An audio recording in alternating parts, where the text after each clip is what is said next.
Hi friends, welcome back to my channel. ಈ video ನೋಡ್ತಾ ಇರೋರು ಯಾರು ನನ್ನ ಚಾನಲ್ನ ಸಬ್ಸ್ಕ್ರೈಬ್ ಆಗಿಲ್ಲ, ದಯವಿಟ್ಟು ಸಬ್ಸ್ಕ್ರೈಬ್ ಮಾಡ್ಕೊಳ್ಳಿ ಫ್ರೆಂಡ್ಸ್. ಅಧ್ಯಾಯ 3, ಮೂಕಜ್ಜಿಯ ಕನಸುಗಳು. ಡಾಕ್ಟರ್ ಕೆ ಶಿವರಾಮ್ ಕಾರಂತರ ರಚನೆಯಿಂದ ಬಂದಿರುವಂತಹ ಮೂಕಜ್ಜಿಯ ಕನಸುಗಳು ಅಧ್ಯಾಯ 3 ನಾನು ಹೇಳೋಕೆ ಹೊರಟಿದ್ದೀನಿ. ಆದರೆ ಅಧ್ಯಾಯ 3 ನಿಮಗೆ ಅರ್ಥ ಆಗಬೇಕು ಅಂತ ಹೇಳಿದ್ರೆ ಪಾರ್ಟ್ 1 ಪಾರ್ಟ್ 2 ಲೈಕ್ ಅಧ್ಯಾಯ 1 ಅಧ್ಯಾಯ 2 ನೀವು ಕೇಳಲೇಬೇಕಾಗುತ್ತೆ ಫ್ರೆಂಡ್ಸ್. ಬನ್ನಿ ನೋಡೋಣ ಹೇಗಿದೆ. ನನಗೇಕೋ ಬೆಳಿಗ್ಗೆ ರಾಮಣ್ಣನ ಕರಡಿಗೆಗಳನ್ನು ಕಳುಹಿಸಿ ಕೊಟ್ಟ ಮೇಲೆ ಮನಸ್ಸಿಗೆ ತುಂಬ ಬೇಸರವಾಗಿತ್ತು. ಅವನ ವಿಚಾರವಾಗಿ ಅಜ್ಜಿಯ ಬಾಯಿಯಿಂದ ಕೇಳಿದ ಕಥೆಯೇ ಅದಕ್ಕೆ ಕಾರಣವಾಗಿತ್ತು. ಅವನ ಕಥೆಯಿಂದ ಮನಸ್ಸು ಅವನ ಕೈ ಹಿಡಿದವಳ ನೆನಪಿಗೂ ಹರಿಯಿತು. ಯಾವುದೋ ರಾಯನ ಕಾಲದಲ್ಲಿ ನನ್ನ ಗೆಳೆಯನೊಬ್ಬ ಅವಳನ್ನು ತೋರಿಸಿದ ನೆನಪು ಬಂತು. ಆ ಘಟನೆಯನ್ನು ಈಗ ಎಷ್ಟು ಕೆದಕಿ ನೋಡಿದರೂ ಮನಸ್ಸಿನ ಮುಂದೆ ಅವಳ ಬಿಂಬ ಬಂದು ನಿಲ್ಲಲೊಲ್ಲದು. ಅದರ ಬದಲು ಅಜ್ಜಿಯ ಮಾತನ್ನು ಕೇಳಿ ನಾನೇ ಸ್ಫುರದ್ರೂಪಿಯಾದ ಒಬ್ಬಳನ್ನು ಕಲ್ಪಿಸಿಕೊಂಡೆ. ಮರುಕ್ಷಣಕ್ಕೆ ಅದು ಸಲ್ಲದು ಎನಿಸಿತು. ಅವಳು ಹೊಟ್ಟೆಗಿಲ್ಲದೆ ಹೋದವಳು ಎಂದೂ ಆಗಿರಲಾರಳು ಎಂದುಕೊಂಡೆ. ಆಗ ಕಂಗಾಲಾದ ಪ್ರೇತದಂಥ ಒಂದು ಸ್ತ್ರೀರೂಪ ಕಣ್ಮುಂದೆ ನಿಂತಿತು. ಅಲ್ಲಿಂದ ಮನಸ್ಸು ನನ್ನ ಸೋದರ ಮಾವನ ಕಡೆಗೆ ಹರಿಯಿತು. ಶೀನಪ್ಪ ಎಂಬ ಹೆಸರೇನೋ ನೆನಪಾಗುತ್ತದೆ. ಅದು ಅಜ್ಜಿ ಹೇಳಿದ ಕಥೆಯ ನೆನಪಿನಿಂದ. ನಾನಂತೂ ಅಲ್ಲಿಗೆ ಹೋದ ನೆನಪು ಬರಲೊಲ್ಲದು. ಬರುವುದಾದರೂ ಹೇಗೆ? ಅವರ ತಂಗಿಯೋ ಅಕ್ಕನೋ ತೀರಿಕೊಂಡ ಮೇಲೆ ನನ್ನ ಅಮ್ಮನನ್ನು ತಂದೆ ಮದುವೆಯಾದದ್ದು. ಅವರು ಇರಿಗೆ ಮನೆಯಲ್ಲೇ, ಇರಿಗೆ ಊರಿಗೆ ಸ್ವಲ್ಪ ದೂರದಲ್ಲಿ ಕಮ್ಮರ ಪಾಲದಲ್ಲಿ ಶ್ರೀನಿವಾಸಯ್ಯ ಎಂಬುವರಿದ್ದರು. ಅವರು ಭಾರಿ ಕಾರುಭಾರಿಗಳು. ಕಾರು ಭಾರ ಹೆಚ್ಚಿಯೇ ಸಾಲ ಮಾಡಿ ತಮ್ಮಂದಿರಿಗೆ ಆಸ್ತಿ ಮಾರಿ ಊರು ಬಿಟ್ಟರು ಎಂಬುದನ್ನು ಕೇಳಿದ್ದೆ. ಇವರೇ ಅವರಾದರೆ ಇರಿಗೆಯಿಂದ ಕಮ್ಮರ ಪಾಲಕ್ಕೆ ಹೋಗಿರಬೇಕು ಎಂಬ ವಿಚಾರ ಹೊಳೆಯಿತು. ಒಮ್ಮೆ ಅನಿಸಿತು, ಯಾಕೆ ತಿರುಗಾಡಿಕೊಂಡು ಇರಿಗೆಯಾದರೆ ಇರಿಗೆ, ಕಮ್ಮರ ಪಾಲವಾದರೆ ಕಮ್ಮರ ಪಾಲಕ್ಕೆ ನಾನು ಹೋಗಿ ನೋಡಿಕೊಂಡು ಬರಬಾರದು? ಬಹಳ ದೂರದ ಊರೇನಲ್ಲ, ಕಾಗೆ ಹಾರಿದ ಹಾಗೆ ಅನ್ನುತ್ತಾರಲ್ಲ, ನಾನು ಹಾರಿದರೆ 1-2 ಹರದಾರಿ ದೂರ. ಕಾಡು ಗುಡ್ಡ ತುಂಬಿದ್ದರಿಂದ ಅದರ ಇಮ್ಮಡಿ ದೂರವಾದೀತು, ಮುಮ್ಮಡಿಯಾದೀತು. ಆದರೆ ಕಾಗೆಯಂತೆ ನಾನು ಹಾರಲಾರೆ. ಹೋದರೆ ಮಾತ್ರ ಬರುವಾಗ ಸಂಜೆಯಾದೀತು. ಯಾರಾದರೂ ಗುರುತಿನವರ ಮನೆ ಸಿಕ್ಕಿದರೆ ಊಟ ಸಿಕ್ಕೀತು, ಇಲ್ಲವಾದರೆ ಇಲ್ಲ. ಬರೀ ಹೊಟ್ಟೆಯಲ್ಲಿ ಅಲೆದಾಡುವ ವಿಚಾರ ಬಂದಾಗ ನಮ್ಮ ಜನ್ನನ ಅಜ್ಜನ ಮನೆ ಕಮ್ಮರ ಪಾಲದಲ್ಲಿ ಎಂಬ ನೆನಪು ಬಂತು. ಅದು ಹೊಳೆದೊಡನೆಯೇ ಅವನ ಮನೆಯ ಕಡೆಗೆ ಹೊರಟು ಬಿಟ್ಟೆ. ನಮ್ಮವರ 18 ಮನೆಗಳು ಊರಲ್ಲಿ ಇವೆಯಾದರೂ ಹಾಗೆಲ್ಲ ಹೋಗಿ ಬರುವ ವಾಡಿಕೆಯನ್ನಿರಿಸಿಕೊಂಡಿಲ್ಲ. ಇವನ ಮನೆಗೆ ನಿನ್ನೆ ದಿನ ಹೋಗಿದ್ದೆ. ಆಸಾಮಿ ಕಾಣಿಸಲಿಲ್ಲ. ಇದ್ದರೂ ಇದ್ದಾನು, ನೋಡಿಬಿಡುವ ಎಂದು ಹೊರಟೆ. ಬೆಳಗಿನ ಸ್ನಾನ ಮಾಡಿಲ್ಲವಲ್ಲ ಎಂಬ ನೆನಪಾಯಿತು. ಅವಸರದಲ್ಲಿ ಅದನ್ನೂ ಮಾಡಿ ಅದಕ್ಕಿಂತ ಅವಸರದಲ್ಲಿ ಜಪ ಮುಗಿಸಿ ಸೀತೆಗೆ ಕೇಳಿಸುವ ಹಾಗೆ ದೇವರ ಮುಂದೆ ಗಂಟೆ ಬಾರಿಸಿ ಹೊರಬಿದ್ದೆ. 1/4 ಮೈಲು ದೂರ ಬಯಲಿನಲ್ಲಿ ನಡೆದು ಹೋಗುವುದಕ್ಕೆ ಎಷ್ಟು ಹೊತ್ತು ಬೇಕು? ಸುದೈವಕ್ಕೆ ಜನ್ನನ ಸವಾರಿ ಮನೆಯ ಚಾವಡಿಯಲ್ಲಿ ಕಂಬ ಕೊರಗಿಕೊಂಡು ಪುಸ್ತಕ ಓದುತ್ತಿರುವುದು ಕಾಣಿಸಿತು. ಇದೇ ಸವಾರಿ ಎಂದು ಅವನ ಮುಂದಕ್ಕೆ ಹೋಗಿ ನಿಂತೆ. ಅವನು, ನಿನ್ನೆ ನೀನು ಬಂದಿದ್ದೀಯಂತಲ್ಲ? ನಾನು ಮಹಾರಾಯ ಊರಿಗೆ ಬಂದು ಇಷ್ಟು ಹೊತ್ತು ದಿನವಾದರೂ ಅಜ್ಜಿಯ ಮನೆಗೆ ಹೋಗದಿದ್ದರೆ ತಕರಾರು ಬರುತ್ತೆ ಅಂತ ಹೋಗಿದ್ದೆ. ಅಜ್ಜಿಯ ಮನೆಗೆ? ಕಮ್ಮರ ಪಾಲಕ್ಕೆ? ಅಲ್ಲಿ ನಿಮ್ಮ ಅಜ್ಜಿಯ ಪೈಕಿಯವರು ಯಾರಿದ್ದಾರೆ? ಅಜ್ಜ ಇದ್ದಾರೋ ಅಜ್ಜನೂ ಇದ್ದಾರೋ? ಅಲ್ಲಿ ಅಲ್ಲ. ಅವರು ಎಲ್ಲಿ? ಅವರಿಗೆ ದಿಕ್ಕೇ ದಿವಾನಿಯೇ? ಅವರಿಗೇನು ಅಂದರೆ? ಅವರದ್ದೇ ಒಂದು ಮಹಾಭಾರತ, ಸ್ವಾರಸ್ಯವಿಲ್ಲದ ಕತೆ. ಅದೆಲ್ಲವೂ ಅವರಿಗೆ ಒಂದು ರಾಶಿ ಆಸ್ತಿಪಾಸ್ತಿ ಇದ್ದಂತೆ, ಯಾವುದಕ್ಕೂ ದಾಟಿ ಇರಲಿಲ್ಲವಂತೆ. ಆದರೆ ಗ್ರಹಚಾರ ಬಿಡಬೇಕಲ್ಲ, ಸಣ್ಣದರಲ್ಲಿಯೇ ಹೆಣ್ಣಿನ ಗೀಳು ಶುರುವಾಯಿತಂತೆ. 3 ದಿನಕ್ಕೆ ಒಬ್ಬೊಬ್ಬರು ರಾಣಿಯರನ್ನು ಕಟ್ಟಿಕೊಂಡರಂತೆ. ಇಲ್ಲಿ ಬೇರೆ, ಮೈಂದೂರಿನಲ್ಲಿ ಬೇರೆ, ಸಾಗರದಲ್ಲಿ ಬೇರೆ, ಹೋದ ಊರಿನಲ್ಲಿಯೂ ಒಂದೊಂದು ರಂಭೆ ಅನ್ನುತ್ತಾರೆ. ಬಹಳ ರಸಿಕರಂತೆ ಮಾತ್ರ. ಆಮೇಲೆ ಎಲ್ಲವನ್ನೂ ಮುಗಿಸಿದರೂ ಆಸ್ತಿ ತಮ್ಮಂದರಿಗೆ ಮಾರಿದರು. ಅವರೊಬ್ಬ ತಮ್ಮನ ಮನೆಯಲ್ಲಿ ನನ್ನ ಅಜ್ಜಿ ಇರುತ್ತಿದ್ದಳು. ಅವರಿಗೆ ಅಮ್ಮ ಮತ್ತಿಬ್ಬರು ಗಂಡು ಮಕ್ಕಳು. ಆ ಮಕ್ಕಳು ಉಳಿದಿಲ್ಲ. ಇಂದು ಉಳಿದದ್ದು ಅಮ್ಮ ಒಬ್ಬಳೇ. ಇವರು ಊರಲ್ಲಿದ್ದುದು ಎಲ್ಲ ಒತ್ತರೆಯಾದ ಮೇಲೆ ಹೆಂಡತಿಯನ್ನು ಕಟ್ಟಿಕೊಂಡು ಎಲ್ಲಿಗೆ ಹೋಗುವವರು? ಒಬ್ಬರೇ ಸೊರಬಕ್ಕೆ ಹೋದರಂತೆ. ಅಲ್ಲಿಯೂ 4 ದಿವಸ ವ್ಯಾಪಾರ ಗೀಪಾರ ಎಂದು ಕಾರುಭಾರ ನಡೆಸಿದರಂತೆ. ಕೊಟ್ಟವರಿಗೆಲ್ಲ ಟೊಪ್ಪಿ ಹಾಕಿರಬೇಕು. ಅಲ್ಲಿಂದ ಹೊರಟರು. ಈಗ ಚಿತ್ರದುರ್ಗದ ಕಡೆ ಎಲ್ಲೋ ಹೋಟೆಲು ಮಾಡಿಕೊಂಡಿದ್ದಾರೆ ಅಂತ ಯಾರೋ ಹೇಳುತ್ತಾರೆ. ನಿನ್ನ ಅಜ್ಜಿಯನ್ನು ಕಾಣಲಿಕ್ಕೆ ಬರುವುದಿಲ್ಲವೇ? ಅವರ ಕೈ ಹಿಡಿದ ನೆನಪು ಸಹ ಉಂಟೋ ಇಲ್ಲವೋ?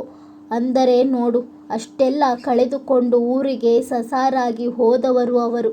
ಅವರ ತಮ್ಮಂದಿರು ಎಲ್ಲ ಸಾಲದ ಹೊರೆಯನ್ನು ಹೊತ್ತು ಚೇತರಿಸಿದ್ದೇ ದೊಡ್ಡದು. ಅಜ್ಜಿ ಇದ್ದಾರೆ ನಿಜ, ಕರೆಯಲು ಬರುತ್ತಿದ್ದರೆ ಹೋಗುತ್ತಿದ್ದರೋ ಏನೋ, ಅವರಿಗೆ ಮಾತ್ರ ಬೇಕಾಗಿರಲಾರದು. ಇವರು ಒಂದಷ್ಟು ದಿನ ಅವರು ಬಂದಾರು ಎಂದು ಆಸೆ ಕಟ್ಟಿಟ್ಟುಕೊಂಡಿದ್ದರು. ಭಾವಂದಿರಿಗೆ ಅವರನ್ನು ಹುಡುಕಿ ತೋರಿಸಿ ಎಂದು ಹೇಳಿದ್ದರು. ಅವರೇ ಬುದ್ಧಿ ಹೇಳಿದರು. ಅತ್ತಿಗೆ, ನಿನಗೆ ಮರುಳು, ನಿನಗೆ ಪ್ರಾಯ ತುಂಬಿದ್ದಾಗ ಅವನು ಮರ್ಯಾದೆ ಕೊಟ್ಟಿದ್ದಿರಲ್ಲವೇ? ಇನ್ನು ಮೂಸಿ ನೋಡುವುದು. ಅವನು ಎಂಥ ಸ್ಥಿತಿಯಲ್ಲಿದ್ದಾನೋ, ಅವನ ಅನಾಚಾರ ಕಂಡು ಕಣ್ಣೀರು ಕರೆಯುವುದಕ್ಕೆ ಹೋಗುವುದೇ ಎಂದರು. ಅವಳನ್ನೂ ಅವಳ ಮಕ್ಕಳನ್ನೂ ಸಾಕಿದರು. ಆದರೆ ಗಂಡು ಮಕ್ಕಳ ಅದೃಷ್ಟ ಅವರಿಗಿರಲಿಲ್ಲ. ಆದರೂ ನನ್ನ ತಾಯಿಯ ಲಗ್ನಕ್ಕೂ ಆತ ಎಲ್ಲಿದ್ದಾನೆ ಅಂತ ಹುಡುಕಿ ನೋಡಿ ಹೇಳಿದರು. ಬರುತ್ತೇನೆಂದ ಆಸಾಮಿ ಬರಲೇ ಇಲ್ಲ. ಹಾಗಾಗಿ ಅಜ್ಜಿಗೆ ಮಗಳು ಮೊಮ್ಮಕ್ಕಳು ಅಂದರೆ ಜೀವ. ಇಲ್ಲಿಗೆ ಬನ್ನಿ ಅಂದರೆ ಬರುವುದಿಲ್ಲ. ನಾನು ಹೋದರೆ ಮಾತ್ರ ಬಹಳ ಸಂತೋಷವಾಗುತ್ತದೆ, ಎಷ್ಟೊಂದು ಸಮ್ಮಾನ ಮಾಡುತ್ತಾರೆ ಎಂದು ಹೇಳುವುದಕ್ಕಿಲ್ಲ. ಅವರು ಮಾತ್ರ ಇನ್ನೂ ಗಂಡನ ಆಸೆಯನ್ನು ಬಿಟ್ಟವರೇ ಅಲ್ಲ ಎಂದು ಕಾಣುತ್ತದೆ. ಕಳೆದ ಸಾರಿ ಹೋದಾಗ ಚಿತ್ರದುರ್ಗದಲ್ಲೋ ಜಗಳೂರಲ್ಲೋ ಇದ್ದಾರಂತಲ್ಲ, ನೀನು ಹೋಗಿ ಮಾತನಾಡಿಸಿಯಾದರೂ ಬಾ ಎಂದಿದ್ದರು. ನಿನ್ನೆ ಹೋದಾಗಲೂ ಅವರೆನ್ನುವುದರೊಳಗೆ ನಾನೇ ನೋಡುವ ಪುರುಸೊತ್ತು ಮಾಡಿಕೊಂಡು ಹೋಗುತ್ತೇನೆ ಎಂದಿದ್ದೆ. ನನಗೆ ಆ ಕತೆಯನ್ನು ತೊಡಗುವ ಕೆಲಸವೇನೋ ಸುಲಭವಾಯಿತು. ತೊಡಗಿದ ಮೇಲೆ ಕೇಳುವುದು ಕಷ್ಟವಾಯಿತು. ಅವನ ಅಜ್ಜಿ ಎಷ್ಟು ಸಂಕಟ ಪಟ್ಟಿರಬಹುದು ಎಂಬ ನೆನವರಿಕೆಗಳು ಬಂದವು. ಅವರು ನನ್ನ ಸೋದರ ಮಾವನ ಹೆಂಡತಿ ಎಂದು ನೆನೆಯುವುದು ಕಷ್ಟದ ಕೆಲಸವಾಯಿತು. ಆದರೂ ಜನ್ನ ಮತ್ತೆನ್ನೇನೋ ಹೇಳಿದ. ಆತನು ಅವರನ್ನು ಕಂಡಿಲ್ಲ, ನಾನೂ ಕಂಡಿಲ್ಲ, ತಮ್ಮ ಮಗಳ ಲಗ್ನಕ್ಕೂ ಸಹ ಬರಲಿಲ್ಲ. ಅಂದರೆ ಅವರ ಒಬ್ಬ ತಮ್ಮ ನರಸಿಂಹಯ್ಯ ಹೋಗಿ ಕರೆದರೆ ನಾನು ಬರುವುದು ತಿರುಗಿ ಮೊದಲಿನಂತೆ ಮಾತು ಭಾರನಾದ ಮೇಲೆಯೇ ಎಂದರಂತೆ. ಬಹಳ ಒತ್ತಾಯಿಸಿದ್ದಕ್ಕೆ ಬರುತ್ತೇನೆ ಅಂದರೂ ಬರಲಿಲ್ಲ. ನಡೆಯಬೇಕಾದ ಮದುವೆ ನಡೆಯಿತು ಎಂದ. ಅವರ ಮಾತುಗಾರಿಕೆ ಜರ್ಬುಗಳು ಅಂಥದ್ದಿರಬೇಕು. ಅಂಥ ಮಾತುಭಾರರು ದಿವಾಳಿ ತೆಗೆದು ಊರು ಬಿಟ್ಟು ಹೋದ ಕತೆಯನ್ನು ಕೇಳಿದಾಗ ನಾಗಿಯ ಹೊಟ್ಟೆ ಎಷ್ಟು ತಣ್ಣಗಾಯಿತೋ, ಈಗ ಅವಳು ಮಕ್ಕಳು ದೊಡ್ಡವರಾಗಿರಬೇಕಲ್ಲ ಎಂಬ ತೊಂದರೆ ಇಷ್ಟೇ. ಅವರನ್ನು ಒಯ್ದು ತೋರಿಸುವುದಕ್ಕೆ ನಮ್ಮ ಮಾವಯ್ಯ ಮಾತ್ರ ಈ ಊರು ವಠಾರದಲ್ಲೇ ಇಲ್ಲ. ಹೀಗೆ ಮನಸ್ಸಿನಲ್ಲಿ ಬೇಡದ ವಿಚಾರಗಳು ಬಂದಾಗ ಅದನ್ನು ತಪ್ಪಿಸುವುದಕ್ಕಾಗಿಯೇ ಏನೋ ಓದುತ್ತಾ ಇದ್ದೀಯಲ್ಲ, ಏನು ಪುಸ್ತಕ ಅದು ಎಂದು ಕೇಳಿದೆ. ಇದು ಎಂದು ನನ್ನ ಕಣ್ಣಿಗೆ ಅದನ್ನೊಡ್ಡಿದ. ಏನಯ್ಯ ಅದು ಎಂದು ತೆಗೆದು ನೋಡಿದೆ. ಒಂದು ಕಾದಂಬರಿ, ಸೋಮರ್ಸೆಟ್ ಬರೆದದ್ದು. ನನಗೇಕೆ ಕಾದಂಬರಿ ಎಂದೆನಿಸಿತು? ನಾನು ಕಂಡ ಕತೆಗಳು, ಕೇಳಿದ ಕತೆಗಳು ಸಾಕಷ್ಟು ಅದ್ಭುತವಾಗಿರುತ್ತವೆ. ಇನ್ನೂ ಒಂದು ಹೊಸ ಕತೆಯನ್ನು ಮೈಮೇಲೆ ಎಳೆದು ಹಾಕಿಕೊಳ್ಳಬೇಕೆನಿಸಲಿಲ್ಲ. ಅಷ್ಟಕ್ಕೆ ಆತನಿಂದ, ನೀನಂತೂ ಬಂದಿದ್ದೀಯ. ನನಗೆ ಊರಿಗೆ ಬಂದು ಬೇಸರ ಹಿಡಿದಿದೆ. ಮೈಸೂರಿನಲ್ಲೇ ಇದ್ದವರಿಗೆ ಇಲ್ಲಿಗೆ ಬಂದರೆ ಯಾಕೆ ಬಂದೆ ಎಂದೆನಿಸುತ್ತದೆ. ಊರಿನ ಗುಡ್ಡ ಬಯಲು ಒಂದಷ್ಟು ಸಂತೋಷ ಕೊಡುತ್ತದೆ ನಿಜ. ಆದರೆ ಮನುಷ್ಯರಿಗೆ ಮನುಷ್ಯರು ಬೇಕು, ಬಾಯಿ ತುಂಬ ಮಾತನಾಡುವವರು ಬೇಕು. ನೀನೊಬ್ಬ ಇದ್ದೀಯ, ಮಾತನಾಡಿಸುತ್ತಿ, ನಿನ್ನ ಮಾತು ಹಿಡಿಸುತ್ತದೆ. ಉಳಿದವರು ಮಾತನಾಡಿಸುವುದಿಲ್ಲ ಎಂದಲ್ಲ, ಮಾತನಾಡಿಸುತ್ತಾರೆ. ಬೇಡದಿದ್ದ ಏನನ್ನಾದರೂ ಕೇಳುತ್ತಾರೆ. ಒಂದು ಸಾರಿ ಕಣ್ಣು ತಪ್ಪಿಸಿದರೆ ಸಾಕು ಎನಿಸುತ್ತದೆ. ಈಗೀಗ ನೀನೂ ಸಹ ಅಚ್ಚ ಹಳ್ಳಿಯವನಾಗಿದ್ದೀಯೆ, ಓದಿದ್ದೆಲ್ಲ ಮರೆತು ಬಿಟ್ಟು ಗೊಡ್ಡರಲ್ಲಿ ಗೊಡ್ಡನಾಗಿದ್ದೀಯಾ ಎಂದ. ನನಗೂ ಹಾಗೆಯೇ ಅನಿಸುತ್ತದೆ. ಯಾತಕ್ಕೆ ಹಾಗಿರಬೇಕು ಹೇಳು? ಓದಿದ್ದಿ, ತಲೆಯಲ್ಲಿ ಮಿದುಳು ಉಂಟು. ನನ್ನ ಹಾಗೆ ಕಾದಂಬರಿ ಕವನ ಇಂಥದ್ದು ಯಾವುದು ಹಿಡಿಸುವುದಿಲ್ಲವಾದರೆ ಒಂದೆರಡು ಪೇಪರ್ ತರಿಸಿ ಓದಬಾರದೆ? ಮೂಡೂರಿನ ಹೊರಗೆ ಒಂದು ಜಗತ್ತು ಇದೆ ಎಂದಾದರೂ ತಿಳಿಯದೆ ಹೋದರೆ ಹೇಗೆ? ಆ ಜಗತ್ತಿಗೆ ನಾವಿದ್ದೇವೆ ಎಂದು ತಿಳಿದಿದೆಯೇನು?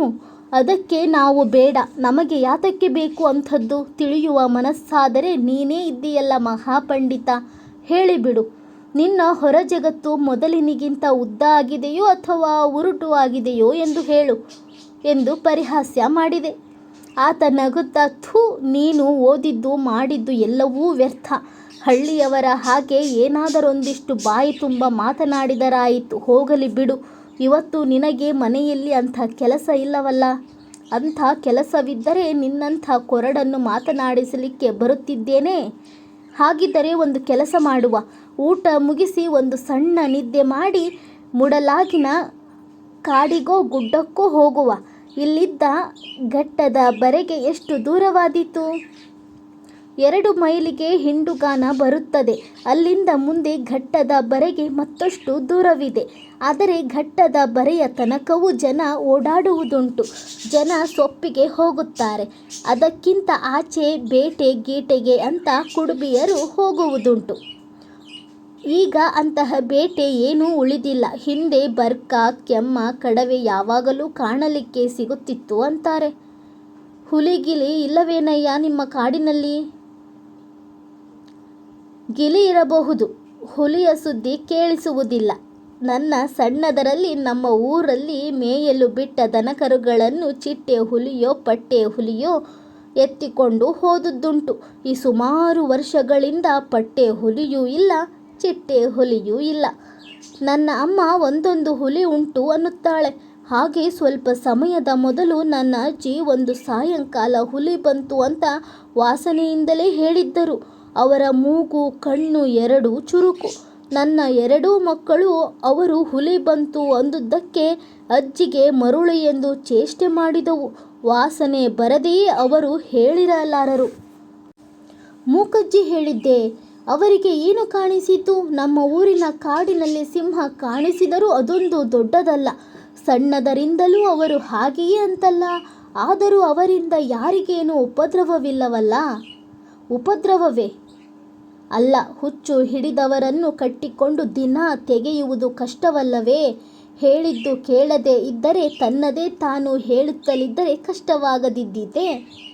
ನಮಗೆ ಯಾವ ಕಷ್ಟವೂ ಅವರಿಂದ ಬಂದಿಲ್ಲ, ನೀನು ಅನ್ನುವ ಹಾಗೆ, ನಮ್ಮ ಊರವರು ಅನ್ನುವ ಹಾಗೆ.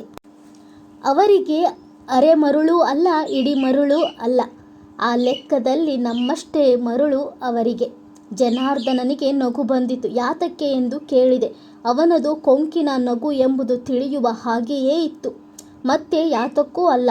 ಈ ಊರಲ್ಲಿ, ಅದರಲ್ಲಿಯೂ ನಮ್ಮ ಮೂಡೂರಿನಲ್ಲಿ ಅರಳು ಮರುಳರಿಗೂ ಬುದ್ಧಿ ಸಾಚ ಇರುವವರಿಗೂ ಯಾವ ವ್ಯತ್ಯಾಸವೂ ಇಲ್ಲ. ಯಾವುದೇ ಮರ, ಕಲ್ಲು, ಕುಂಟೆ ಏನನ್ನೂ ಕಂಡರೂ ಒಂದೊಂದು ಕಥೆ ಹೇಳುತ್ತಾರೆ. ಇದು ಭೀಮಸೇನ ಅಡಿಗೆ ಮಾಡಿದ ಒಲೆ, ಇದು ಪಾಂಡವರು ಕಟ್ಟಿದ ದೇವಸ್ಥಾನ, ಆ ಗುಮ್ಮಿ ರಾವಣನು ಮಿಂದ ತೀರ್ಥ, ಹೀಗೆ ಕಥೆಯ ಮೇಲೆ ಕಥೆ. ನಮ್ಮ ಅಮ್ಮನ ಬಾಯಿಯಲ್ಲಿ ಅಂಥ 100 ಕಥೆಗಳಿವೆ. ಅವು ಒಂದಕ್ಕಾದರೂ ತಲೆಬುಡವಿದೆಯೇ? ಅದನ್ನು ಎಣಿಸಿದರೆ ನಗು ಬರುತ್ತದೆ. ಇನ್ನೊಂದು ತಾವಿದೆಯಂತಲ್ಲ ನಮ್ಮೂರಿನಲ್ಲಿ, ಅದನ್ನು ಹೋಗಿ ನೋಡಬೇಕು. ಘಟ್ಟದ ಬರೆಗೆ ಸಮೀಪದಲ್ಲಿ ಅಲ್ಲೆಲ್ಲೋ ವಿಶ್ವಾಮಿತ್ರ ಋಷಿ ತಪಸ್ಸು ಮಾಡಿದ ಸ್ಥಳವಿದೆಯಂತೆ. ಅವನು ಯಜ್ಞ ಮಾಡಿದ ಬೂದಿಯ ರಾಶಿ ಇದೆಯಂತೆ. ತಪಸ್ಸಿಗೆ ಕುಳಿತಂಥ ದೊಡ್ಡ ಗವಿ ಇದೆಯಂತೆ. ಅಂಥ ಕಥೆಗಳನ್ನು ನಾನು ನಂಬುತ್ತಿರಲಿಲ್ಲ. ಆದರೆ ವಿಶ್ವಾಮಿತ್ರನಿಲ್ಲದೆ ಹೋದರೂ ಗವಿ ಇರಬಹುದು. ಗವಿ ಇದ್ದ ಮೇಲೆ ಬೂದಿಯ ರಾಶಿಯೂ ಇರಬಹುದು.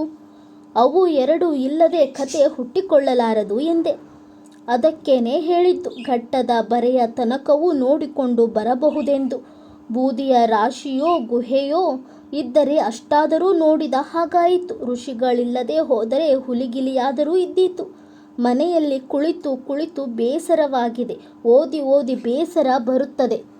ಅದಕ್ಕೇನಾಗಬೇಕು, ಹೋಗಿ ಬರುವ.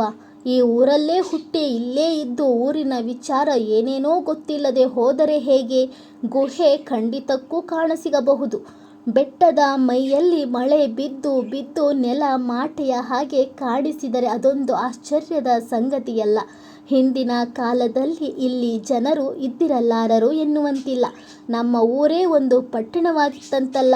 ತೀರಾ ಮೊದಲಿನ ಜನ ಕಾರ್ಲ ಅಜಂತಗಳಲ್ಲಿ ಕೊರೆದ ಹಾಗೆ ಅಷ್ಟು ದೊಡ್ಡದಲ್ಲವಾದರೂ ಸಣ್ಣ ತೆರನ ಗುಹೆಗಳನ್ನು ಕೊರೆದು ಬಿಡಾರ ಮಾಡಿಕೊಂಡಿದ್ದರೆ ಏನು ತಪ್ಪು? ಅವರು ಅಡಿಗೆ ಮಾಡಿ ಚೆಲ್ಲಿದ ಬೂದಿ ಇದ್ದರೂ ಇದ್ದೀತು. ಹೋದದ್ದಕ್ಕೆ ಅಷ್ಟಾದರೂ ಕಾಣಲು ಸಿಕ್ಕಿದರೆ ನಮ್ಮದೊಂದು ದೊಡ್ಡ ಸಂಶೋಧನೆ ಆಯಿತು. ಹಾಗಿದ್ದರೆ ಊಟ ಮಾಡಿದವರೇ ಹೊರಡುವ. ಬರುವಾಗ ಕತ್ತಲೆ ಆಗಬಾರದಷ್ಟೆ. ಕಾಡಿನಲ್ಲಿ ಬರುವಾಗ ಕತ್ತಲೆಯಾಗಿ ದಾರಿ ತಪ್ಪಬಾರದು. ಯಾರನ್ನಾದರೂ ಕರೆದುಕೊಂಡು ಹೋಗಬೇಕು. ಮೂಡೂರಿನ ಸೆರಗು ದಾಟಿದರೆ ಕುಡುಬಿಯರ ಮನೆಗಳಿವೆ. ಅವರಿಗೆ ಕಾಡಿನ ಸಂದುಗೊಂದು ತಿಳಿದಿರುತ್ತದೆ. ಹಾಗೆಯೇ ಆಗಲಿ ಎಂಬ ಅಪ್ಪಣೆ ದೊರೆಯಿತು. ಅನಂತರ ಊಟ ಬೀಳುವ ತನಕವೂ ಹರಟೆ ಹೊಡೆದು ಉಂಡೊಡನೆಯೇ ಕಾಲು ಕಿತ್ತೆವು.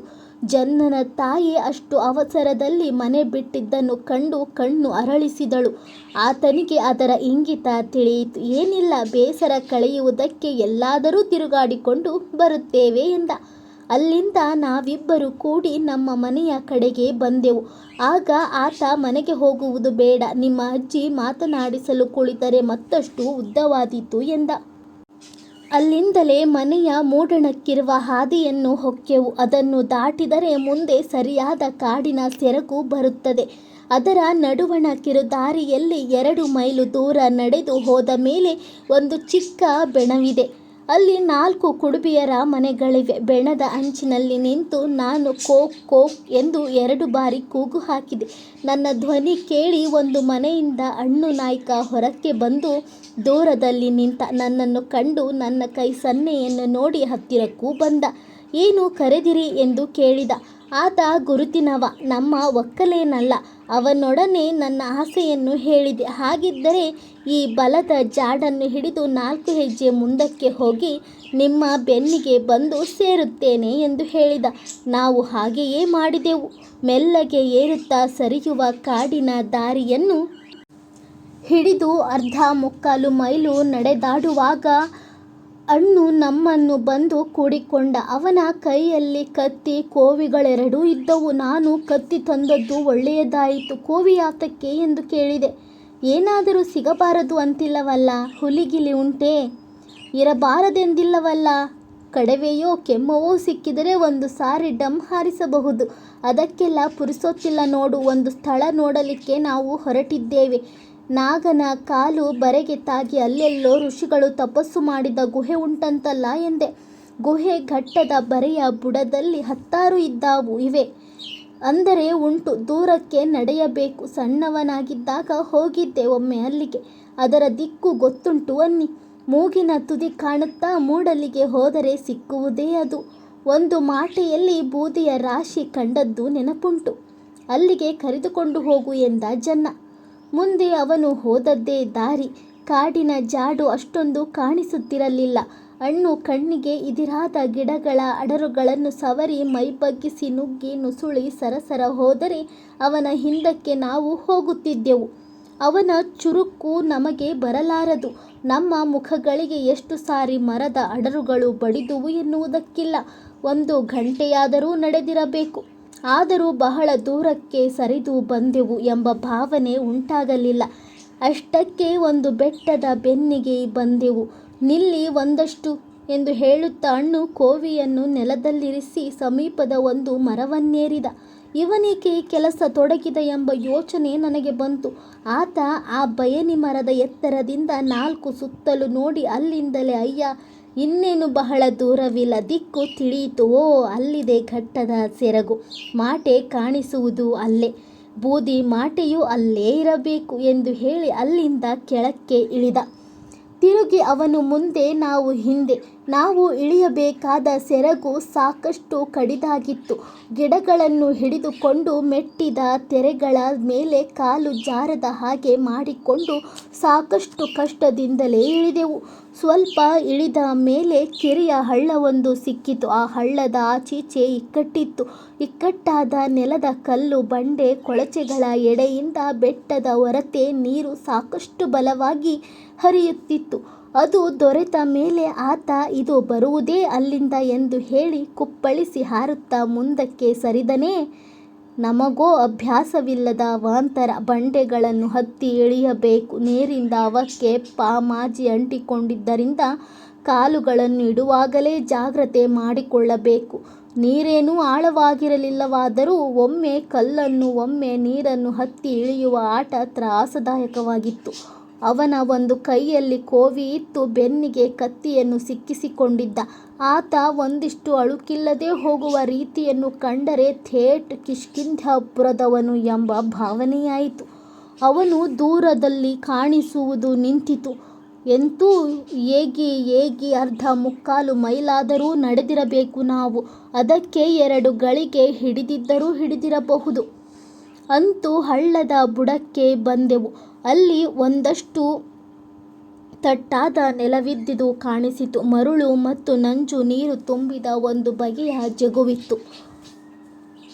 ಅದರ ಸುತ್ತಲೂ ಕೆದಗೆ ಮತ್ತು ಬೆತ್ತದ ಹಿಂಡಲುಗಳು. ನಮಗೆ ಕಾಲೂರುವುದಕ್ಕೆ ಭಯ. ಹೂತು ಹೋದರೆ ನೀರು ಹರಿದು ತಾವು ಗಟ್ಟಿಯಾಗಿದ್ದುದು ಕಂಡುಬಂದ ಮೇಲೆ 4 ಹೆಜ್ಜೆ ಮುಂದಿಟ್ಟೆವು. ಎಷ್ಟು ತಂಪಿನ ಹವೆಯಲ್ಲಿ! ಬಿಸಿಲಿನ ಚೂರಿಲ್ಲ. ಆಚೀಚಿನ ಮರಗಳ ಬೇರುಗಳು ಆನೆಯ ಸೊಂಡಿಲಿನ ಹಾಗೆ ಅಲ್ಲಿಯ ತನಕ ತಮ್ಮ ಮೂತಿಯನ್ನುದ್ದಿರುದ್ದವು. ಅದೊಂದು ಬೇರೆಯೇ ಲೋಕವಾಗಿ ಕಾಣಿಸಿತು. ನಮ್ಮಿಂದ 10 ಮಾರು ಮುಂದಕ್ಕೆ ನಿಂತ ಅಣ್ಣು ಬಂತು. ಇನ್ನೇನು ದೂರವಿಲ್ಲ, ಇಲ್ಲೇ ಮೇಲಕ್ಕಿದೆ ಎಂದು ಕಾಣುತ್ತದೆ ಎಂದು ಹೇಳಿ ನಮ್ಮನ್ನು ಮುಂದಕ್ಕೆ ಕರೆದೊಯ್ದ. ಅಲ್ಲೆಲ್ಲ 4 ಸುತ್ತಲೂ ಉರುಳಿಬಿದ್ದ ಬಂಡೆಗಳು ಆನೆಗಳಂತೆ ಕಾಣಿಸುತ್ತಿದ್ದವು. ಅವನ್ನು ದಾಟಿ ಹೋದರೆ ನಮ್ಮ ಕಣ್ಣೆದುರಿಗೆ ಒಂದು ದೊಡ್ಡ ಮಾಟೆ ಕಾಣಿಸಿತು. ನೈಸರ್ಗಿಕ ಗುಹೆ. ಅಂಥ ಒಂದು ಸಂದಿನಲ್ಲಿ ಹಿಂದಿನ ಕಾಲದ ಯಾವುದೋ ಜನರು ವಸತಿ ಮಾಡಿಕೊಂಡಿದ್ದರೆ ಆಶ್ಚರ್ಯವೇನಿಲ್ಲ. ಉರುಳಿ ಬಿದ್ದ ಬಂಡೆಗಳನ್ನೇರಿ ಆ ಗುಹೆಗೆ ಹೋದೆವು. ಅದರ ತಳ ಸಮತಟ್ಟಾಗಿ ಕಾಣಿಸಿತು. ತುಂಬ ಶಾಂತ ಸ್ಥಳ. ಅಣ್ಣು ನಾಯ್ಕ ನಮ್ಮನ್ನು ಅಲ್ಲಿಯೇ ಬಿಟ್ಟು ಈಗ ಬಂದೆ ಎಂದು ಹೇಳಿ ಇನ್ನೇನನ್ನೋ ಹುಡುಕಿ ಹೋದ. ನಾವು ತುಸು ಏಗಿ ದಣಿವು ಕಳೆದ ಮೇಲೆ ಹರಟೆಯಲ್ಲಿ ಹೊಟ್ಟೆ ತುಂಬಿಸತೊಡಗಿದೆವು. ಮನೆಯಿಂದ ಹೊರಟು ಬರುವಾಗ ಒಂದಿಷ್ಟು ತಿಂಡಿಯನ್ನಾದರೂ ಹೊತ್ತು ತರುತ್ತಿದ್ದರೆ ಅದಕ್ಕೆಷ್ಟು ರುಚಿ ಬರುತ್ತಿತ್ತೋ ಏನೋ. ಈಗ ಅಂಥ ಕೆಲಸವೇನಿಲ್ಲ. ಬಂದು ಕುಳಿತೆವು, ನಿಂತೆವು. ಆ ಗವಿಯ ಶಿಲಾ ಗೋಡೆಗಳನ್ನು ಸವರಿ ನೋಡಿದೆವು. ಅವಕ್ಕೆ ಅಂಟಿದ್ದ ಪಾಮಾಜಿ ಒಣಗಿ ನಮ್ಮ ಕೈಗೂ ಬಂದಿತು. ಆದರೆ ದೂರದ ಒಂದು ಸಂದಿನಲ್ಲಿ ಒಂದು ಬಿರುಕು ಇದ್ದಿತು. ನೆಲದ ಮೇಲೆ ಒಂದಿಷ್ಟು ಬೂದಿ ಬಿದ್ದದ್ದು ಕಾಣಿಸಿತು. ತುಸು ಹೊತ್ತಿನಲ್ಲಿ ಅಣ್ಣು ನಾವಿದ್ದಲ್ಲಿಗೆ ಬಂದು, ಅಯ್ಯ, ಇಂಥ 4 ಮಾಟೆಗಳಿವೆ. ಎಲ್ಲವನ್ನು ನೋಡುವುದಕ್ಕೆ ಸಮಯ ಸಾಲದು. ಬೂದಿ ಮಾಟೆಯನ್ನು ತೋರಿಸುತ್ತೇನೆ ನಿಮಗೆ ಎಂದು ಹೇಳಿ ಮುಂದಕ್ಕೆ ಸಾಗಿದ. ನಾವು ಅವನನ್ನು ಹಿಂಬಾಲಿಸಿದೆವು. ಅದರ ಬದಿಯ ಮಗ್ಗುಲಲ್ಲಿ ಗಿಡಮರಗಳ ಎಡೆಯಲ್ಲಿ ಕಾಲರಿಸುತ್ತಾ ಮುಂದಕ್ಕೆ ಸಾಗಿದೆವು. ಒಂದಿಷ್ಟು ದೂರ ಸರಿದ ಮೇಲೆ 4 ಗುಹೆಗಳ ಸಾಲು ಕಾಣಿಸಿತು. ಅವೆಲ್ಲ ಎತ್ತರದಲ್ಲಿದ್ದವು ಮತ್ತು ಒಂದಷ್ಟು ದೂರ ನಡೆದು ನೆಲವನ್ನೇರಿ ನಿಂತಾಗ ಬಲು ದೊಡ್ಡದೊಂದು ಹೆಬ್ಬಂಡೆಯ ಸೆರಗು ಬೆಟ್ಟದ ಗೋಡೆಯಿಂದ ಮುಂದಕ್ಕೆ ಚಾಚಿದ್ದು ಕಾಣಿಸಿತು. ಅದರ ಮೇಲೆಲ್ಲ ಜೇನಿನ ತಟ್ಟಿಗಳು. ಅಲ್ಲಿಂದಲೂ ತುಸು ಮುಂದಕ್ಕೆ ಹೋದೆವು. ಇನ್ನೊಂದು ಬಂಡೆಯ ಚಾಚಲು ಅಂಚಿನ ಮೇಲೆ ಕಾಲಿರಿಸಿ ಹಿಂದಕ್ಕೆ ತಿರುಗಿದೆವು. ಬಂಡೆಯನ್ನಪ್ಪಿ 18 ಹೆಜ್ಜೆಗಳನ್ನು ಆ ಚಾಚು ಶಿಲೆಯ ಮೇಲೆ ನಡೆದಾದ ಬಳಿಕ ಬಹಳ ದೊಡ್ಡ ಗುಹೆಯೊಂದು ಎದುರಾಯಿತು. ಮೊದಲ ಕಂಡದ್ದಕ್ಕಿಂತ 4 ಪಾಲು ವಿಶಾಲ ಸ್ಥಳವದು. ಅದರ ಎದುರಿಗಿರುವ ಸ್ಥಳವು 5-6 ಆಳು ತಗ್ಗಿನಲ್ಲಿದೆ. ಆ ಗುಹೆಯಾದರೆ ಮನುಷ್ಯನಿಗೆ ಪ್ರಾಣಿಗಳಿಂದ ಸಂಪೂರ್ಣ ರಕ್ಷಣೆ ಕೊಡುವಂಥದ್ದು. ಗುಹೆ ದೊಡ್ಡದಾಗಿದ್ದರೂ ಅದರೊಳಗೆ ಕಲ್ಲು ಮಣ್ಣು ಹರವಿ ಬಿದ್ದಿತ್ತು. ಒಂದೆಡೆ 2 ಅಡಿ ದಪ್ಪಕ್ಕೆ ಬೂದಿಯ ರಾಶಿ ಹರವಿ ಬಿದ್ದಿತ್ತು. ಅದನ್ನು ಮೆಟ್ಟಿಕೊಂಡು ಗುಹೆಯನ್ನು ನೋಡತೊಡಗಿದೆವು. ಸಾಕಷ್ಟು ಒಳಗಿನ ತನಕ ಮೇಲಣ ಬಂಡೆಯ ಮಾಡು ಚಾಚಿದ್ದರಿಂದ ಆ ತಾವಿನಲ್ಲಿ 100 ಮಂದಿ ಕುಳಿತಿರುವಷ್ಟು ಜಾಗ ಕಾಣಿಸಿತು. ತೀರ ಹಿಂದೆ ಮತ್ತೊಂದು ಕಿರಿಯ ಮಾಟೆಯಿದೆ. ಅಂಥ ಪೊಟರೆ ಹೇಗೆ ಉಂಟಾಯಿತು? ಇಲ್ಲೆಲ್ಲ ಮೊದಲು ಕಲ್ಲು ಮಣ್ಣು ತುಂಬಿಕೊಂಡಿತ್ತೆ. ಕಾಲಾಂತರದಲ್ಲಿ ಮಳೆ ನೀರು ಜಿನುಗಿ ಅವನ್ನೆಲ್ಲ ಹೊರಗೆ ಸಾಗಿಸಿದೆ ಎಂದು ಏನೇನೋ ಯೋಚಿಸಿದೆ. ಜನರಂತೂ ಅಲ್ಲಿ ವಾಸವಾಗಿದ್ದ ಕುರುಹು ಅಷ್ಟು ದೊಡ್ಡದಾಗಿ ಬೂದಿಯ ರಾಶಿಯಿಂದಲೇ ಸ್ಪಷ್ಟವಾಗಿತ್ತು. ಅಷ್ಟು ದಪ್ಪನಾದ ರಾಶಿ ಬೀಳಬೇಕಾದರೆ ದೀರ್ಘಕಾಲ ವಾಸ ಮಾಡಬೇಕು. ಇಂಥ ವಿಚಾರ ಮಾಡುತ್ತಾ ನಮಗೆ ಹೊತ್ತು ಗೊತ್ತಿನ ಮರವೆಯಾಯಿತು. ನಾನು ಕುತೂಹಲದಿಂದ ಬೂದಿ ಮೆತ್ತಿದ ನೆಲವನ್ನು ಕೆರೆಯತೊಡಗಿದೆ. ಎಷ್ಟು ಸಾವಿರ ವರ್ಷಗಳ ಹಿಂದಿನ ಬೂದಿಯೋ ಕೆರೆದರೆ ಬೆರಳಿಗೆ ಸಿಗಲಿಲ್ಲ. ಅಣ್ಣುವಿನ ಕೈಯಿಂದ ಕತ್ತಿ ತೆಗೆದುಕೊಂಡು ಕೊಚ್ಚತೊಡಗಿದೆ. ಕೊಚ್ಚಿದರೆ ಅಲ್ಲಿ ಏನುಂಟು ಏನಿಲ್ಲ ಅನ್ನಿಸಿತು. ಇದ್ದಲು ತುಣುಕುಗಳು, ಎಲುಬಿನ ತುಣುಕುಗಳು, ಗಡಿಗೆಯ ಚೂರುಗಳು ಹೊರಬಿದ್ದವು. ಒಂದೆರಡು ಎಲುಬಿನ ಚೂರನ್ನೆತ್ತಿಕೊಂಡು ಮನುಷ್ಯರದ್ದಿರಲಾರದಲ್ಲ ಎಂದೆ ನಾನು. ಅಣ್ಣು ಅದನ್ನು ನೋಡಿದ. ಸಣ್ಣ ಸಣ್ಣ ಚೂರುಗಳವು. ಏನೆಲ್ಲ ಸುಟ್ಟು ತಿಂದಿದ್ದರೋ ಇಲ್ಲಿ ಎಂದು ನನ್ನ ಕೈಯಿಂದ ಕತ್ತಿ ತೆಗೆದುಕೊಂಡು ಆತ ಪಟಪಟನೆ ನೆಲವನ್ನಗೆದು ಅದರ ಹೆಂಟೆಗಳನ್ನು ಹರವಿದ. ಆಗ ದೊಡ್ಡ ಎಲುಬಿನ ತುಂಡೊಂದು ಕಾಣಿಸಿತ್ತು. ಇದಾದರೆ ಅಯ್ಯ ಕೆಮ್ಮದ ತೊಡೆಯ ಎಲುಬು ಎಂದ. ಅವನಿಗಿಂತ ನಾನು ದೊಡ್ಡ ಪಂಡಿತನೇ? ಅವನನ್ನು ನಂಬಿದೆ. ಕೊಡು ನನಗೆ ಅದನ್ನು ಎಂದೆ. ಕೊಟ್ಟ. ನಾನು ಅಷ್ಟಕ್ಕೆ ಬಿಡಲಿಲ್ಲ.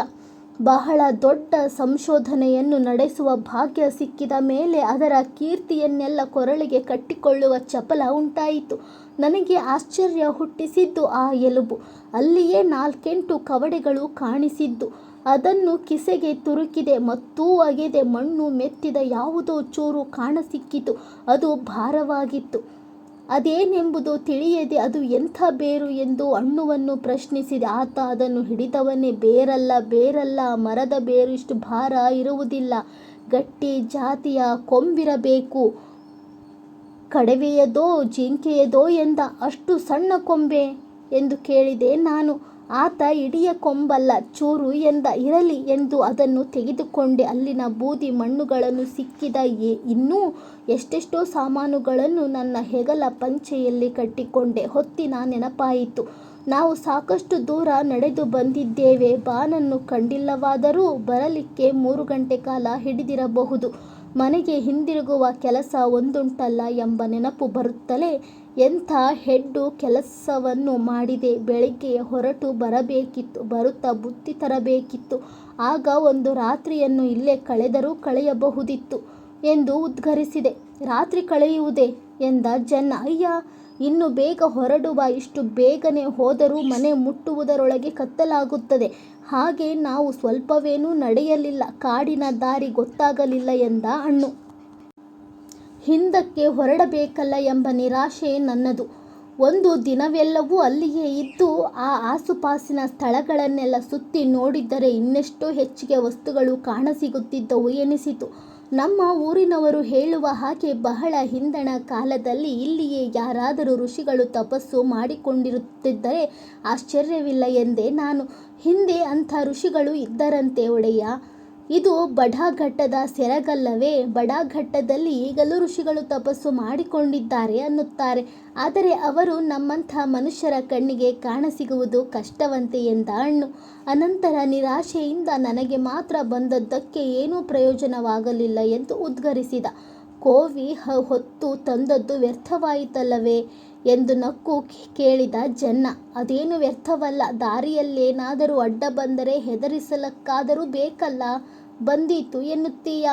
ಸಂಜೆ ಆಗಲಿಲ್ಲವೇ? ಮೇವಿಗೆ ಒಂದೊಂದು ಪ್ರಾಣಿ ಬರಬಾರದೆಂದಿಲ್ಲ. ಕಾಟಿಯೋ ಕಡವೆಯೋ 1-2 ಸಾರಿ ಕಾಟಿಯನ್ನು ಕಂಡಿದ್ದೆ. ಕಾಟಿ ಕಡವೆ ನಮ್ಮ ಮನೆಯ ಹತ್ತಿರದ ತನಕವೂ ಬರುತ್ತವೆ. ಕಾಟಿ ಕಡವೆಗಳ ಹೆಸರನ್ನು ಕೇಳುತ್ತಲೇ ಜನ್ನನ ಮನಸ್ಸು ಇನ್ನೊಂದೇ ಪ್ರಾಣಿಯ ಕಡೆಗೆ ನೆಗೆಯಿತು. ಆತ ಈ ಬದಿಯಲ್ಲಿ ಕಾಳಿಂಗನ ಹಾವು ಉಂಟು ಎನ್ನುತ್ತಾರಲ್ಲ, ಸದ್ಯಕ್ಕೆ ಅದೊಂದು ಬಾರದಿದ್ದರೆ ಸಾಕು ಎಂದು ಹೇಳಿದ. ಕಾಳಿಂಗನ ಹಾವೇ? ಇದ್ದರೂ ಇದ್ದಿತು, ಹಾಗೆ ಬಂದರೂ ಬಂದಿತು. ಹೊರಡುವ ಮೊದಲು ನಮಗೆ ಅದರ ಕೈಯಲ್ಲಿ ಸಾಯುವ ಯೋಗವಿದ್ದರೆ ಯಾರು ತಪ್ಪಿಸುವವರು? ನಾವೇನು ಅದಕ್ಕೆ ಕೆಟ್ಟದ್ದನ್ನು ಮಾಡಲು ಬಂದವರಲ್ಲ. ಅದಕ್ಕೆ ನಮ್ಮ ಮೇಲೆ ಹೊಗೆಯೂ ಇರಲಾರರು. ಬನ್ನಿ, ಬಿಸಬಿಸನೆ ಹೋಗುವ. ಕಾಲು ಹಾಕುವಾಗ ಮೆಟ್ಟಿನ ಶಬ್ದಕ್ಕೆ ತರಗೆಲೆಯ ಶಬ್ದಕ್ಕೆ ಹಾವುಗಿವು ಏನಿದ್ದರೂ ಹೆದರಿ ಓಡುತ್ತವೆ ಎಂದು ಧೈರ್ಯ ಹೇಳಿದ. ನಾನು ಮೈಮೇಲೆ ಹೊದ್ದುಕೊಂಡು ಬಂದಿದ್ದ ಪಂಜೆಯನ್ನು, ಅಲ್ಲಿ ಸಿಕ್ಕಿದ ಹಲವಾರು ವಸ್ತುಗಳನ್ನು ಕಟ್ಟಿಕೊಂಡೆ. ಚಿಕ್ಕ ಪುಟ್ಟ ವಸ್ತುಗಳನ್ನು ಕಿಸೆಯಲ್ಲಿ ತುರುಕಿಕೊಂಡೆ. ಗವಿಯನ್ನಿಳಿದು ಕೆಳಗೆ ಬಂದೊಡನೆ ಅಲ್ಲಿನ ನೀರಿನಲ್ಲಿ ಭಾರವಾಗಿ ಕಾಣಿಸಿದ ಬೇರಿನ ತುಂಡನ್ನು ಮುಳುಗಿಸಿ ತಿಕ್ಕಿ ನೋಡಿದೆ. ಅದೊಂದು ಜಿಂಕೆಯ ಕೊಂಬಿನ ಚೂರೆಂಬುದು ತಿಳಿಯಿತು. ಅಣ್ಣು ಅದನ್ನು ತನ್ನ ಕೈಗೆ ತೆಗೆದುಕೊಂಡು, ಅಯ್ಯ, ಇದನ್ನು ನಮ್ಮ ಆಚಾರಿಯ ಕೈಯಲ್ಲಿ ಕೊಟ್ಟರೆ ಸಿಗಿದು ಒಳ್ಳೆಯ ಚೂರಿಯ ಹಿಡಿ ಮಾಡಿಯಾನು ಎಂದ. ಅದನ್ನು ಸಿಗಿಯುವುದು ಏತಕ್ಕೆ? ಅದು ಇಡೀ ಇದ್ದರೆ ಚಂದ. ಇಲ್ಲಿಗೆ ಬಂದ ನೆನಪಿಗೆ ಆಯಿತು. ನನಗಂತೂ ಅಣ್ಣು ಇದೊಂದು ಸಾರಿ ಇಲ್ಲಿಗೆ ಬಂದೇ ತೀರಬೇಕು ಅನಿಸುತ್ತದೆ. ಆಗಲಂತೆ ಬರುವ ಇನ್ನೊಂದು ಸಾರಿ ಜತೆಯಲ್ಲಿ ಇನ್ನೂ ಇಬ್ಬರನ್ನು ಕರೆದುಕೊಂಡು ಬಂದರೆ ಇದೇ ಮಾಟೆಯಲ್ಲಿ ಒಂದು ರಾತ್ರಿ ಒಂದು ಹಗಲು ಕಳೆಯಬಹುದು. ಆ ಮಾಟೆಗೆ ಹುಲಿ ಬರಬಾರದು. ಮಾಟೆಗೆ ಹೋಗುವ ದಾರಿ ಎಷ್ಟು ಸಪೂರದ್ದು, ಹುಲಿ ಕಾಲಿಡಲಾರದು ಅಲ್ಲಿ. ಹಾಗೆಯೇ ಮಾಡುವ ಎನ್ನುತ್ತಾ ಅಣ್ಣು ಬೆಟ್ಟವನ್ನೇರತೊಡಗಿದ. ನಾವು ಅವನನ್ನು ಅನುಸರಿಸತೊಡಗಿದೆವು. ಬರುತ್ತಾ ಎಲೆಗಳನ್ನು ಸವರುತ್ತಾ ಬಂದುದರಿಂದ ಮರಳುವ ದಾರಿ ಸುಲಭವಾಗಿ ಗೊತ್ತಾಗುತ್ತಿತ್ತು. ಏರುವ ಅವನ ಭರಸಕ್ಕೆ ಸಮನಾಗಿಯೇ ನಾವಿಬ್ಬರೂ ಏಗುತ್ತಲೇ ಹಿಂಬಾಲಿಸಿದೆವು. ಬೆಟ್ಟದ ಬೆನ್ನಿಗೆ ಬಂದಾಗ ಅಣ್ಣು, ಅಯ್ಯ, ಪಡುವಿಗೆ ನೋಡಿ ಹೊತ್ತು ಕಂತುತ್ತಾ ಇದೆ. ಮುಂದಿನ ದಾರಿಯೆಲ್ಲ ಇಳುಕಲು, ನಡೆಯುವುದಕ್ಕೆ ಕಷ್ಟವಿಲ್ಲ ಎಂದು ನುಡಿದು ಮುಂದೆ ಸಾಗಿದ. ಆದರೆ ಕಲ್ಲು ದರಗುಗಳ ಮೇಲೆ ನಮ್ಮ ಕಾಲುಗಳು ಎಡವುವುದನ್ನು ಕಂಡು ಆತ 2 ಕೋಲುಗಳನ್ನು ಮಾಡಿಕೊಟ್ಟ. ನಾವು ಕೈಯಲ್ಲಿ ಅವನ್ನು ಹಿಡಿದು ಊರುತ್ತಾ ದೇಹವನ್ನಾಧರಿಸಿ ನಡೆಯುವುದಕ್ಕೆ ಕಷ್ಟವಾಗಲಿಲ್ಲ. ಬೆಟ್ಟದ ಇಳಿತ ಮುಗಿಯುವ ತನಕವೂ ದಣಿವಿನಿಂದ ನಮ್ಮ ಬಾಯಿಗೆ ಬೀಗ ಬಿದ್ದಿತ್ತು. ಅಣ್ಣು ನಾಯ್ಕನ ಮನೆ ಇರುವ ಬೆಣ ಬರುವ ವೇಳೆಗೆ ಚೆನ್ನಾಗಿ ಕತ್ತಲಾಗಿತ್ತು. ಜನ್ನನಿಗೆ ದಣಿವಿನೊಡನೆ ಹಸಿವು ಕಾಡುತ್ತಿರಬೇಕು. ಆದುದರಿಂದ ಇನ್ನೂ ಹರದಾರಿ ದೂರವಿದೆಯಲ್ಲಪ್ಪ ಮೂಡೂರಿನ ಕಾಡನ್ನು ದಾಟಿ ಬಯಲು ಬರುವುದಕ್ಕೆ. ಈ ಕತ್ತಲಿನಲ್ಲಿ ಈಗಾಗಲೇ ಕಾಲಿಗೆ ಬೇರು ಕಲ್ಲುಗಳು ಬಡಿದು ಬೆರಳಿಗೆ ಪೆಟ್ಟಾಗಿ ಹೆಜ್ಜೆ ಹಿಡಿಯುವುದಕ್ಕೆ ಸಾಕು ಬೇಕಾಗುತ್ತದೆ ಎಂದ. ಅಣ್ಣುವಿನ ಮನೆಯ ಮುಂಗಡೆಯ ಅಂಗಳಕ್ಕೆ ಹೋಗಿ ನಿಂತೆವು. ಆತ, ಅಯ್ಯ, ಬಾವಿ ಇದೆ, ಸ್ವಲ್ಪ ಕೈಕಾಲು ತೊಳೆದುಕೊಳ್ಳಿ, ಎಲೆ ಅಡಿಕೆ ಹಾಕಿ ಮತ್ತೇನಿಲ್ಲ ಕೊಡಲಿಕ್ಕೆ. ನಾನು 4 ಬಾಳೆಯ ಹಣ್ಣು ತಿಂದು ಹೊಟ್ಟೆ ತಂಪು ಮಾಡಿಕೊಳ್ಳಿ, ಅಷ್ಟರಲ್ಲಿ 2 ಸೂಡಿ ಕಟ್ಟುತ್ತೇನೆ. ಸಲೀಸು ಮಾರ್ಗದಲ್ಲಿ ನಿಮ್ಮನ್ನು ಬಯಲಿಗೆ ಮುಟ್ಟಿಸಿದರೆ ಆಯಿತಲ್ಲ. ಆಮೇಲೆ ಬಿಸಾತಿಲ್ಲದೆ ಗದ್ದೆ ಅಂಚಿನಲ್ಲಿ ಹೋದರಾಯಿತು ಎಂದು ಉಪದೇಶಿಸಿದ. ನಾವು ಕಾಲುಗಳನ್ನು ತೊಳೆದು ಮುಖಕ್ಕೆ ನೀರನ್ನು ಅಪ್ಪಳಿಸಿಕೊಂಡು ಮೈ ಬೆವರನ್ನು ಉಜ್ಜಿಕೊಂಡು ಅಂಗಳದಲ್ಲಿರಿಸಿದ 2 ಮಣೆಗಳ ಮೇಲೆ ಹೋಗಿ ಕುಳಿತೆವು. ಅವನು ತಂದಿರಿಸಿದ 2 ಚಿಪ್ಪು ಬಾಳೆಯ ಹಣ್ಣುಗಳನ್ನು ತಿಂದೆವು. ನಾವೇ ತಂದ 1 ಬಿಂದಿಗೆ ನೀರನ್ನು ಬರಿದು ಮಾಡಿದೆವು. ನಮಗೆ ಗಟ್ಟಿ ಉಪಹಾರವಾದ್ದರಿಂದ ಅಣ್ಣು, ನೀನು ಮನೆಯಲ್ಲಿ ಅಡುಗೆಯಾಗಿದ್ದರೆ ಒಂದಿಷ್ಟು ಊಟ ಮಾಡಿ ಹೊರಡು ಎಂದೆ ನಾನು. ಬೇಡ, ಬಂದು ಉಂಡರಾಯಿತು ಎಂದ ಅವನು. ಹಾಗಿದ್ದರೆ ರಾತ್ರಿ ನಮ್ಮಲ್ಲಿಯೇ ಉಂಡು ಮಲಗಿಕೋ, ಬೇಕಷ್ಟು ನಡೆದು ದಣಿದಿದ್ದೀಯ ಎಂದು ನಾನು ಒತ್ತಾಯ ಮಾಡಿದ್ದಕ್ಕೆ ಆತ ತನ್ನ ಗುಡಿಸಲನ್ನು ಹೊಕ್ಕು ಒಂದು ಊಟದ ಶಾಸ್ತ್ರ ಮುಗಿಸಿ ಬಂದ. ನಮ್ಮ ಮುಂದೆ ವಿಳೆಯದ ತಾಟು ಇರಿಸಿದ್ದ. ನಾವು ಅಂಬಾಡೆ ಎಲೆಯ ವಿಳೆಯ ಮೆದ್ದು ಕಾಲ ಕಳೆದವು. ಅಷ್ಟರಲ್ಲಿ ಅವನ ಊಟವು ಮುಗಿದು ಬಂದೆ ಒಡೆಯ ಎಂಬ ಧ್ವನಿಯು ಹೊರಟಿತು. ಅವನ ಜೊತೆಗೆ ಅವನ ತಮ್ಮನು ಸೇರಿಕೊಂಡ. ಮುಂದಕ್ಕೆ ಅವನು, ನಡುವೆ ನಾವಿಬ್ಬರು, ನಮ್ಮ ಹಿಂದೆ ಅವನ ತಮ್ಮ ಸಿದ್ದು ನಾಯ್ಕ. ಅವರಿಬ್ಬರು ಹಿಡಿದ ಸೂಡಿಗಳನ್ನು ಬೆಳಕಿನಲ್ಲಿ ನಮ್ಮ ಪಯಣ ಮುಂದುವರಿಯಿತು. ಕತ್ತಲಲ್ಲಿ ಹರಿಯುವುದು ಗಿರಿಯುವುದು ಇರಲಾರದು ಎಂದ ಜನ್ನ. ಇದ್ದರೆ ಇರುತ್ತದೆ ಎಂದೆ ನಾನು. ಅಂತೂ ನನ್ನ ಮಿತ್ರನಿಗೆ ಪಯಣದ ಆಯಾಸದ ಜತೆಯಲ್ಲಿ ದಾರಿಯ ಭಯವೂ ಇತ್ತೆಂಬುದು ಸ್ಪಷ್ಟವಾಯಿತು. ಅಣ್ಣು ಒಂದಿಷ್ಟು ಆಯಾಸವಾಗದಂತೆ ಸೂಡಿ ಬೀಸುತ್ತಾ ಹೆಜ್ಜೆ ಹಾಕುತ್ತಿದ್ದ. ನಾವು ಅವನ್ನು ಅನುಸರಿಸುತ್ತಿದ್ದೆವು. ಕಾಡು ಮುಗಿದು ಬಯಲಿನ ಸೆರಗು ಬಂತು. ಒಂದಿಷ್ಟು ಧೈರ್ಯ ಹೆಚ್ಚಿ ಜನ್ನನ ಬಾಯಿಯಿಂದ ಇನ್ನೂ ಭಯವಿಲ್ಲ ಎಂಬ ಮಾತು ಹೊರಟಾಗ ನಾನೆಂದೆ, ಅಷ್ಟು ಪುಕ್ಕನಾಗಿದ್ದರೆ ಉಮೇದಿನಿಂದ ಹೊರಟದ್ದು ಯಾಕೆ ನೀನು? ಸ್ಥಳವನ್ನು ನೋಡುವ ಆಸೆಯಾಗಿ. ಕಾಣಲಿಕ್ಕೆ ಚೆಂದವಾಗಿಯೇ ಇತ್ತು, ಆದರೆ ಅಂಥ ವಿಶೇಷವೇನಿರಲಿಲ್ಲ. ವಿಶೇಷವಾಗಿ ಕಾಣಿಸುವುದಕ್ಕೆ ಏನು ಬೇಕಿತ್ತೋ ನಿನಗೆ? ಹಾಗಿದ್ದರೆ ನೀನೇ ಹೇಳು, ಏನು ವಿಶೇಷ ಅಂತ? ಬಂಡೆಗಳ ಎಡೆಯಲ್ಲಿ ಮಾಟೆ ಇರುವುದೊಂದು ವಿಶೇಷವೇ? ಅಲ್ಲಿ ಒಂದಿಷ್ಟು ಬೂದಿ ಸಿಗುವುದು ವಿಶೇಷವೇ? ಯಾವ ರಾಯನ ಕಾಲದಲ್ಲಿಯೋ ಯಾರೋ 4 ಮಂದಿ ಅಲ್ಲಿ ಇದ್ದಿರಬಹುದು. ವಾಸವಾಗಿದ್ದರು. ಅಡಿಗೆ ಅಟ್ಟರು, ಬೂದಿ ಚೆಲ್ಲಿದರು. ಆ ಬೂದಿ ಒಂದು ವಿಶೇಷವೇ. ಆ ಬೂದಿಯನ್ನು ಕಂಡೇ ನಮ್ಮೂರರು ಋಷಿಗಳು ಗಿಷಿಗಳು ಅಂತ ಒಂದು ಕತೆ ಕಟ್ಟಿದರು. ಅಲ್ಲಿ ಬರಿಯ ಬೂದಿ ಇದ್ದದ್ದಲ್ಲ, ಕರಿ ಮಣ್ಣು ಮತ್ತು ಬೂದಿ ಕೂಡಿ ಗಟ್ಟಿಯಾದ ನೆಲವಿತ್ತು. ಅದರ ಮಣ್ಣಿನಲ್ಲಿ ಏನೇನೋ ವಸ್ತುಗಳು ಸೇರಿಕೊಂಡಿದ್ದವು. ಏನಾಯಿತು ಅದರಿಂದ ಏನೂ ಆಗಲಿಲ್ಲ. ನೀನು ರಸಿಕ, ನಿನಗೆ ಸಾಹಿತ್ಯದ ಕುಂಬಳಕಾಯಿ ಮಾತ್ರ ಚೆಂದವಾಗಿ ಕಾಣಿಸುವುದು. ಹಿಂದೊಂದು ಕಾಲದಲ್ಲಿ ಆ ಮಾಟೆಗಳಲ್ಲಿ ಜನಗಳು ವಾಸವಾಗಿದ್ದರು ಎಂದರೆ ಅದು ಯಾವ ವಿಶೇಷವಾದ ಸಂಗತಿಯೂ ಅನಿಸುವುದಿಲ್ಲ. ಇಂದಿನ ನಾವು ಇರಬೇಕಾದರೆ ಹಿಂದೆಯೂ ಜನ ಇದ್ದಿರಬೇಕು, ಅಷ್ಟು ಗೊತ್ತಾಗುತ್ತದೆ ನಿನಗೆ. ಆದರೆ ನಿನಗೆ ಸರಿಯಾದ ವಿಶೇಷ ಕಾಣಿಸಬೇಕಾಗಿದ್ದರೆ ಒಂದು ಕಾಡು ಹಂದಿಯೋ ಹುಲಿಯೋ ಅಡ್ಡ ಬರಬೇಕಿತ್ತು. ಅಡ್ಡ ಬಂದರೆ ಅಣ್ಣುವಿನ ಕೈಯಲ್ಲಿ ಕೋವಿ ಇತ್ತಲ್ಲ, ಚೆರೆಮದ್ದಿನ ಕೋವಿ ಅದು. ಮಂಗ ಹೊಡೆಯಲಿಕ್ಕೆ ಆದೀತು ಅಷ್ಟೆಯೇ. ಅಲ್ಲ, ಅಣ್ಣು ಈ ಅಯ್ಯ ಬರುವ ಸಮಯಕ್ಕೆ ಒಂದು ಕಾಳಿಂಗನ ಹಾವಾದರೂ ಅಡ್ಡ ಬರಬಾರದಿತ್ತೆ ಎಂದೆ ನಾನು. ನನಗೆ ಅವನ ಮಾತು ಕೇಳಿ ಸಿಟ್ಟೇ ಬಂದಿತ್ತು. ಆ ಮಾತಿಗೆ ಪೆಚ್ಚಾದ ಜನ್ನ, ನೀನು ಸುಮ್ಮನೆ ಇಲ್ಲದನ್ನು ಹೇಳಬೇಡ ಅಂತ. ಆಮೇಲೆ ಅನಿಸಿತು ಹಾವಿನ ಹೆಸರನ್ನು ತೆಗೆಯಬಾರದಿತ್ತೆಂದು. ಅವನಲ್ಲಿ ಅದರ ಭಯ ಆಳವಾಗಿ ಬೇರೂರಿತೆಂಬುದು ಸ್ಪಷ್ಟವಾಯಿತು. ನಾನು ಅದರ ನೆನಪನ್ನು ಮೇಲಿಂದ ಮೇಲೆ ತೆಗೆದರೆ ಆ ನೆನಪಿನಿಂದಲೇ ಅವನಿಗೆ ರಾತ್ರಿ ಚೆನ್ನಾಗಿ ನಿದ್ರೆ ಹತ್ತಲಾರದೆಂದು ಅನಿಸಿತು. ಮೊದಲು ಜನ್ನನ ಮನೆಯ ತನಕ ಹೋಗಿ ಅವನನ್ನು ಬಿಟ್ಟಾದ ಬಳಿಕ ನನ್ನ ಮನೆಯ ಕಡೆಗೆ ಹೊರಟೆವು. ನಾವು ಮನೆಯನ್ನು ಸೇರುವಾಗ ಜಾವ ರಾತ್ರಿಯಾಗಿತ್ತು. ನನ್ನ ಮಡದಿ ಇವರೆಲ್ಲಿಗೆ ಹೇಳದೆ ಹೋದರು ಎಂದು ಯೋಚನೆ ಮಾಡುತ್ತಾ ಕಾದು ಕುಳಿತಿದ್ದರು. ನಾವು ಮನೆಯನ್ನು ಸೇರುತ್ತಲೇ ಅಣ್ಣು, ಹಾಗಾದರೆ ನಾವು ಹೊರಡುತ್ತೇವೆ. ಈ 2 ಸೂಡಿ ಸುಟ್ಟು ಮುಗಿಯಿತು. ನಿಮ್ಮಲ್ಲಿ ಸೋಗೆ ಇದೆಯಲ್ಲ, ಇನ್ನೂ 2 ಸೂಡಿ ಮಾಡಿಕೊಡುತ್ತೇವೆ ಎಂದ. ಸೋಗೆಗಳನ್ನು ಅವರೇ ದುರಿಗೆ ರಾಶಿ ಹಾಕಿದಾಗ ನನ್ನ ಹೆಂಡತಿ, ಅವರು ಉಂಡು ಹೋಗಲಿ, ಅನ್ನ ಮಾಡಿದ್ದೇನೆ ಎಂದಳು. ಅವರು ಬರುವುದು ನಿನಗೆ ಹೇಗೆ ಗೊತ್ತು? ತುಂಬ ಕತ್ತಲಾದುದನ್ನು ಕಂಡು ನಾನು ಯೋಚಿಸುತ್ತಾ ಕುಳಿತಿದ್ದೆ. ಅಜ್ಜಮ್ಮ ಬಂದು, ಯಾಕೆ ಯೋಚನೆ ನಿನಗೆ, ಬರುತ್ತಾನೆ ಮೆಲ್ಲಗೆ ಎಂದರು. ಒಬ್ಬರೇ ಇಷ್ಟು ಕತ್ತಲಾದ ಮೇಲೆ ಹೇಗೆ ಬರುತ್ತಾರಪ್ಪ ಎಂದುದಕ್ಕೆ ಅವರು, ಜೊತೆಯಲ್ಲಿ ಯಾರಾದರೂ ಇದ್ದಾರು, ಒಬ್ಬನೇ ಬರಲಾರ, ಹೆಸರಿಗೆ 1-2 ಮುಷ್ಟಿ ಅಕ್ಕಿ ಹೆಚ್ಚಿಗೆ ಹಾಕು ಎಂದರು. ಹಾಕಿದೆ. ಅಜ್ಜಿಯ ಮುಂದಾಲೋಚನೆಯನ್ನು ಕಂಡು ನನಗೆ ಆಶ್ಚರ್ಯವಾಯಿತು. ಅಡುಗೆ ಮಾಡಿದ್ದು ಒಳ್ಳೆಯದೇ ಆಯಿತು. ಅಣ್ಣು ಅವಸರದಲ್ಲಿ ಉಂಡು ಬಂದವನೆಂಬುದರಿಂದ ಹೊಟ್ಟೆ ತುಂಬ ತಿಂದಿರಲಾರನೆನಿಸಿ ಊಟಕ್ಕೆ ಒತ್ತಾಯಿಸಿದೆ. ದಾಕ್ಷಿಣ್ಯದಿಂದ ಅವರು ಬೇಡವೆಂದರು. ಇಬ್ಬರು ಚೆನ್ನಾಗಿಯೇ ಊಟ ಮಾಡಿದರು. ಊಟ ಮುಗಿಯುತ್ತಲೇ ವೀಳೆಯ ಕೊಟ್ಟೆ. ತಿಂದರು. ಅವರು ವಹಿಸದ ಶ್ರಮಕ್ಕಾಗಿ 2 ಪಾವಲಿಗಳನ್ನು ನಾನು ಕೊಡುವುದಕ್ಕೆ ಹೋದರೆ ದುಡ್ಡು ಬೇಡವೇ ಬೇಡ ಎಂದರು. ನಾನು, ಮಹಾರಾಯ, ನನಗೆ ಇನ್ನೊಮ್ಮೆ ಹೋಗಬೇಕು ಎಂದಿದೆ. ಹೋಗಿ 1 ದಿನವೆಲ್ಲ ಅಲ್ಲಿ ಕಳೆಯಬೇಕು. ನೀನೇ ಕರೆದುಕೊಂಡು ಹೋಗಬೇಕು ಎಂದೆ. ಇನ್ನು 1 ಸಾರಿಯಲ್ಲ 10 ಸಾರಿ ಹೋಗುವ. ಏನಾದರೂ ಬೇಟೆ ನನಗೂ ಸಿಕ್ಕಿತು.